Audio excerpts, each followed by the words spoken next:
So every year, over 300,000 people climb Mount Fuji, which is the main symbol of Japan, both geographically and culturally. I've always loved Japanese culture, and I plan to go there and study abroad one day, and I'm currently learning Japanese here. Also, I spent a lot of time doing research on Mount Fuji this week, so I know what I'm talking about. So, my thesis is that you will learn about how Mount Fuji is more than just a mountain. First, I'll talk about the geographical significance of Mount Fuji. Then I will talk about tourism at Mount Fuji. And finally, I will talk about how Mount Fuji is sacred to the Japanese people, both culturally and religiously.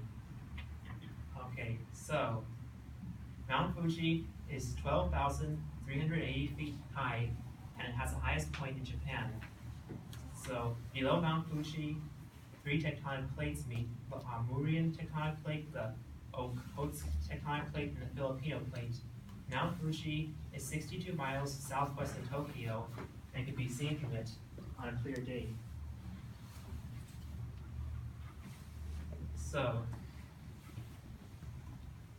Mount Fuji rarely erupts, and the last time it erupted was in 1707, which is before the U.S. was even around. And that eruption is very rare because it was caused by an earthquake, and volcano eruptions are rarely caused by earthquakes. Whenever we think about Mount Fuji, a very beautiful image comes to mind, and it's hard to imagine it causing violence and destruction. In 1707, however, that's exactly what happened, stated Dr. Sean De Silva, who has a PhD in earth science, in his article Mount Fuji, the earthquake that caused a volcanic eruption, which was published in 2016. So basically, the eruption started like this. On October 28, 1707, an earthquake struck the coast of Japan, and it was the largest earthquake in Japan until 2011. And basically, there are two levels of magma chambers below Mount Fuji. One is 8 kilometers below, and the other is 20 kilometers below. So basically, the earthquake caused the two conduits, tubes connecting the two chambers to break, which caused the lava from the two chambers to mix up, and that caused Mount Fuji to erupt 49 days after, on December 16, 1707, and the eruption lasted until January 1st, 1708. Now, the eruption is different than you may think. It didn't release lava. However, it did release 800 cubic meters of ash.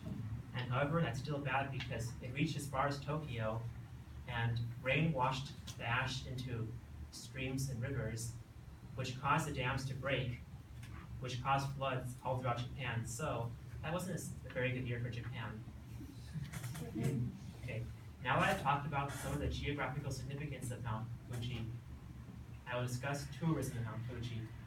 Over 300,000 people climb Mount Fuji every year during the climbing season, which is from July to August. And unfortunately, it's considered dangerous to climb during the off-season, and many tourists die when attempting to do so, which has caused the Japanese National Police Agency to issue a warning to tourists about climbing the mountain. Mount Fuji is the single most popular tourist site in Japan for both Japanese and foreign tourists, according to a worker from the National Geographic Society, Carol Sue, in her article Mount Fuji, published on December 6, 2011. In Mount Fuji, there are 4 trails to take to get to the top: the Yoshida Trail, the Subashiri Trail, the Gotenba Trail, and the Fuji no Miya Trails. And it takes about 4 to 6 hours to get to the top when taking these trails. And on these trails, there are huts where hikers can stay overnight to rest.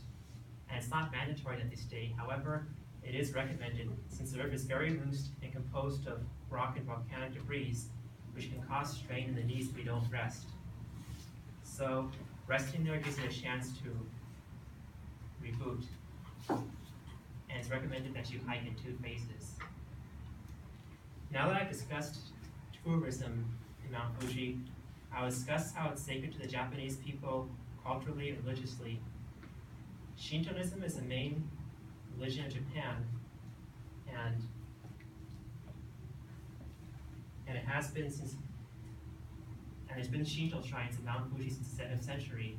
And before, priests used to build shrines there so that people, to prevent eruptions from taking place. And over the succeeding years, countless pilgrims climbed Mount Fuji seeking spiritual acceleration and power of the heights, stated author Edwin Birnbaum in his article Sacred Mountains of the World, published in 1990.